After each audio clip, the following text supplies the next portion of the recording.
Olá pessoal, tudo bem? Eu terminei o nosso último vídeo fazendo uma pergunta. Para que eles fazem ampliação foraminal? Eu posso acrescentar a essa pergunta uma outra, que talvez pareça ser a mesma coisa. Por que eles fazem? Talvez eu possa explicar isso se nós voltarmos lá aos primórdios do dente, quando ele não tinha a sua risogênese completa, quando todo o seu espaço ainda era muito volumoso, e por ali não haveria dificuldade nenhuma de invaginação tecidual, invaginação essa que formaria na sequência a polpa e o coto pulpar. Acreditava-se então que para que isso pudesse ocorrer, quando o dente já tivesse a sua risogênese completa, de se fazer uma ampliação foraminal para que esse espaço surgisse outra vez e aí pudesse outra vez também acontecer a formação, o que eles chamam, e vai entre aspas, o novo coto pulpar. Então, quando você pensa em necrose pulpar e associa a isso a necessidade de remoção do coto, porque uma vez agredido, uma vez necrosado, ele não teria capacidade de se refazer, de se reconstituir, surge essa necessidade. E para isso precisaríamos fazer a ampliação foraminal, ou seja, não só dessa maneira o coto pulpar seria removido, como também se criaria um espaço para que houvesse a invaginação de um novo tecido, para que então surgisse na sequência o novo coto pulpar. Pense em necrose pulpar e em necessidade de remoção desse coto pulpar. O coto pulpar, ele fica ali entre o profano e o sagrado. Alguns autores sempre acharam que o coto pulpar era sagrado, que aquela região, aquela porção final, onde o coto pulpar vive, habita, ela seria intocável. Por essa razão, o comprimento de trabalho era determinado sempre em torno de 2 milímetros aquém, na polpa viva. Quando surgiu, já há algum tempo atrás, uma corrente muito forte, afirmando que esse coto pulpar não se mantinha vivo, surgiu a necessidade de removê-lo.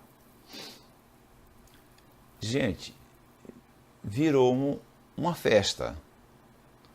Em função disso, ficou essa loucura que está aí agora. Todo mundo mandando remover coto pulpar, todo mundo mandando chutar o pau da barraca, sem saber onde está a barraca. Qual lima ou quantas limas são necessárias para remover o coto pulpar? Eu vou ler para vocês uma frase que eu acho bem interessante. Na polpa viva é importante seccionar a polpa completamente, o mais próximo possível do ligamento periodontal. Isto pode ser obtido pela pequena ampliação do forame apical com uma lima que se ajuste no comprimento patente do canal. Comprimento patente do canal, vamos relembrar, é lá no forame. A rotação horária desta lima permite o corte adequado do tecido. Se eu imaginar uma lima ajustada, como se fala aqui, se eu imaginar a sua rotação para remover o coto pulpar, talvez eu não possa imaginar fazer isso com a lima redstro modificada ou o famoso antigo estirpa-nervo, porque seria quase que um convite à fratura desses instrumentos, razão pela qual eles não são recomendados nesse tipo de cinemática: ajuste e rotação, para a apreensão da polpa ou do coto pulpar e a sua remoção. Imaginar isso feito por uma lima tipo K, vamos chamar o instrumento mais convencional, mais conhecido, eu não consigo ver como uma rotação apreenderia esse tecido para em seguida removê-lo. Quantos estudos foram feitos para estudar, para analisar essa relação das limas com aquela região onde mora o coto pulpar? Diante disso, em quantos casos o coto pulpar foi de fato removido ou simplesmente lacerado? Se lacerado, que tipo de impacto isso pode promover no dia a dia na clínica? Qual seria o impacto, por exemplo, no pós-operatório e no reparo na sua sequência? Observem então quanta coisa tem sido dita sem que talvez haja de fato uma correlação entre o que se diz, o que se está dizendo e o que de fato ocorre. Então, vamos ver como essa relação se dá. Vamos ver, sobretudo, quem é o coto pulpar. E vamos ver se de fato há a necessidade dessa ampliação foraminal para que um novo tecido surja e possa formar esse novo coto pulpar. Eu começo dizendo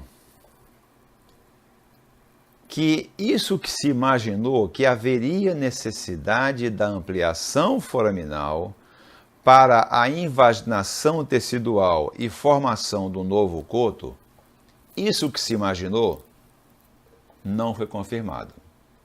Ou seja, sabe-se hoje, já se tem conhecimento dessa informação, de que não há necessidade, eu vou repetir, não há nenhuma necessidade de ampliação foraminal para que o novo tecido penetre nesse canal e venha a formar novamente, chamando a atenção para o, entre aspas, do novo coto pulpar.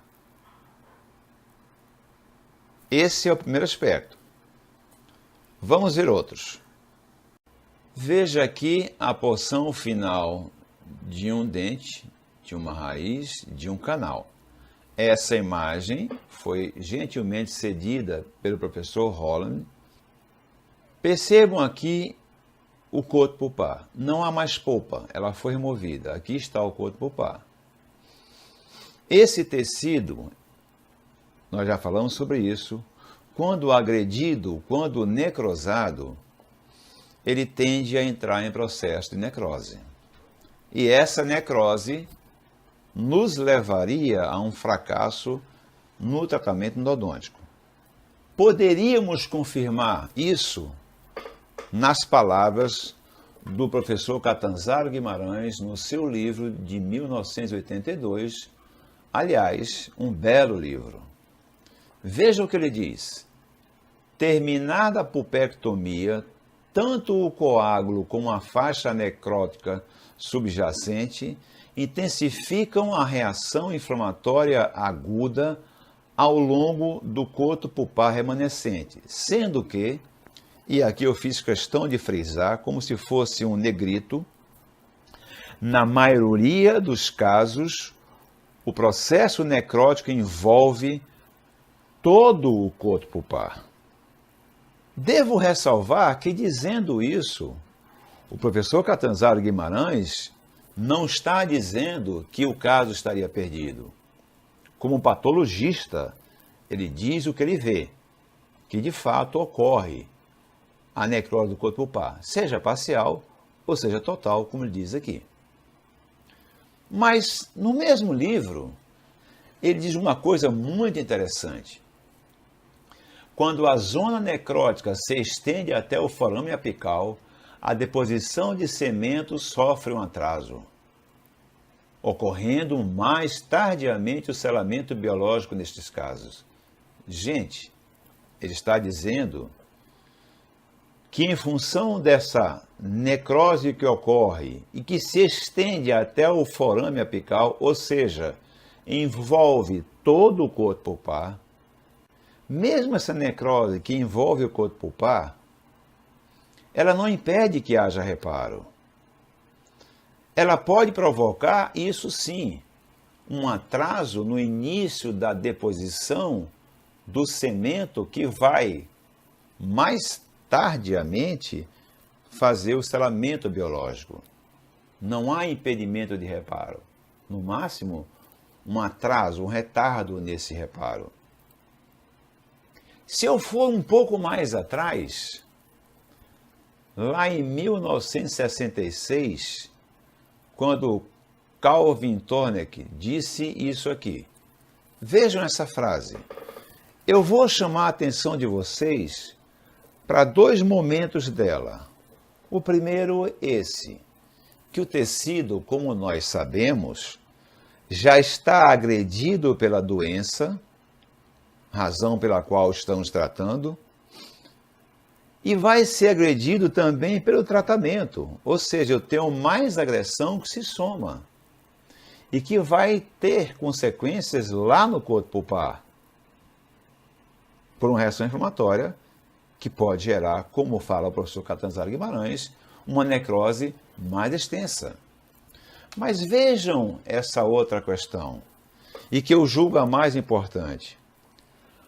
O sucesso histológico, vamos trazer para outras palavras, o sucesso do tratamento endodôntico é influenciado principalmente pela capacidade do tecido conjuntivo adjacente. Que capacidade é essa?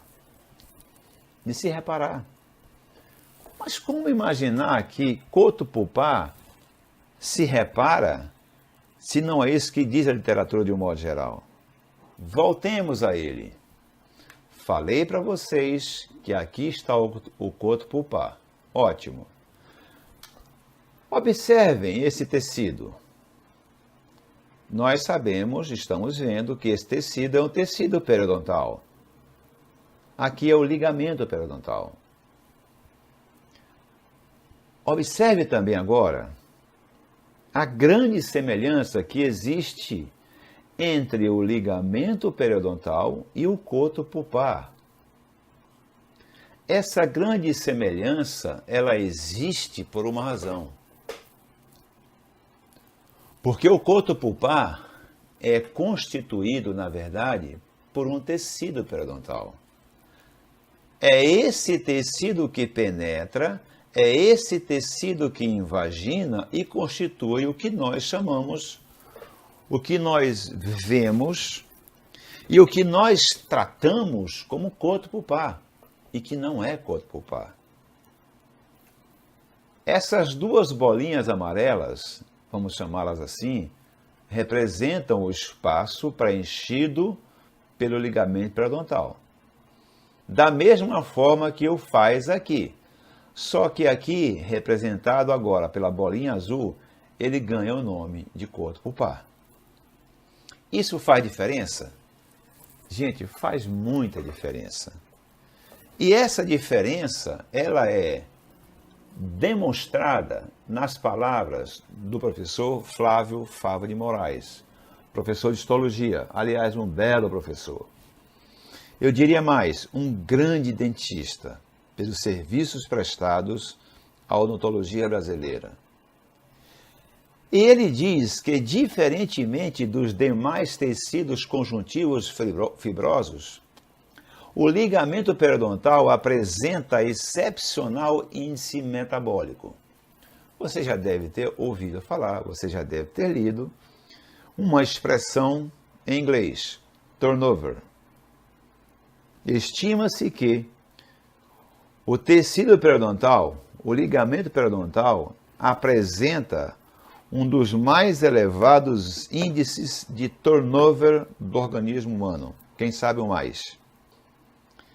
Turnover, se nós traduzirmos de qualquer maneira que seja. Seria quase literalmente ou literalmente dar a volta por cima, reconstituir-se, refazer-se.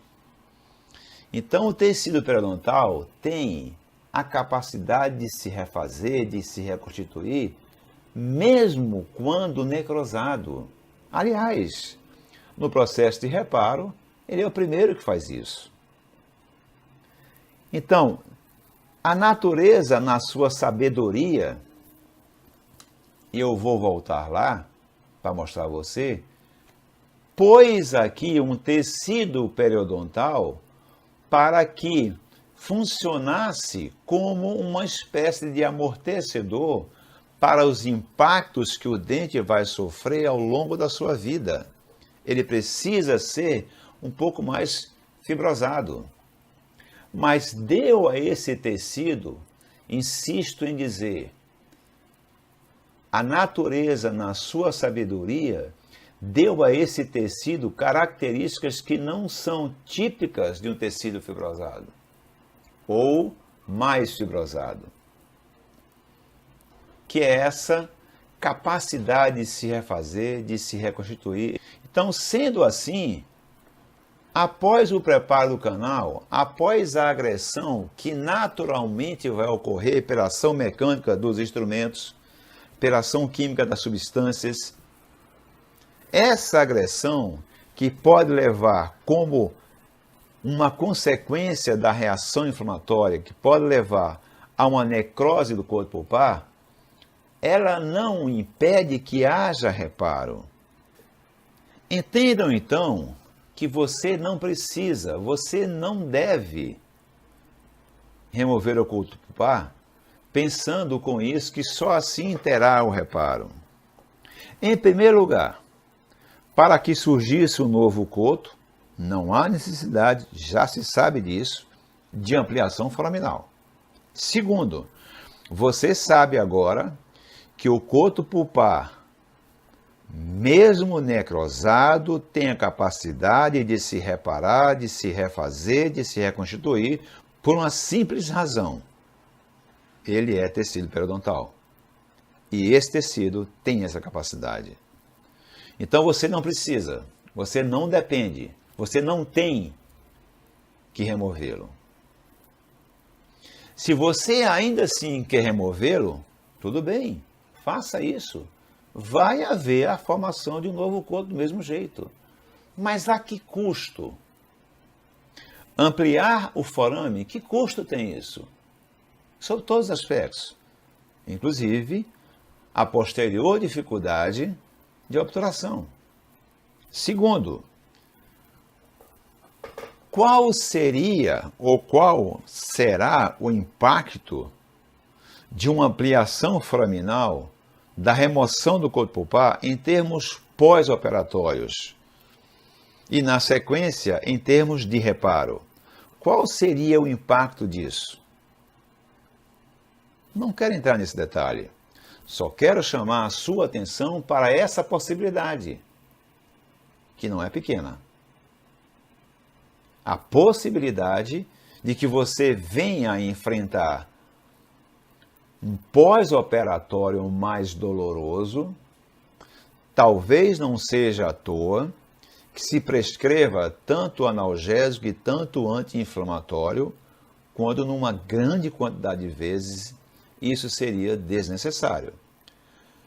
Mas se em função, quem sabe, de um trauma adicional, pela ampliação do forame, pela ação mecânica dos instrumentos, pela ação química das substâncias ao remover esse coto pulpar, talvez isso traga um trauma adicional e que geraria a possibilidade de dor pós-operatória mais frequente e mais intensa. Voltando àquela imagem, aliás, também cedida pelo professor Holland, o primeiro equívoco ocorre quando se imagina fazer ampliação foraminal, como eu expliquei no vídeo anterior. Segundo, o trauma que poderia advir disso nessa região. Terceiro, que eu não preciso, que eu não dependo, que eu não tenho que remover o coto pulpar para que haja reparo. finalmente, para que nós possamos talvez nos situar um pouco mais. Apesar de não ter entendido o que significam aqui física e geograficamente, a ampliação do forame apical não interfere na fisiologia do elemento dental. Por quê? Proporcionalmente, a diferença se faz mínima.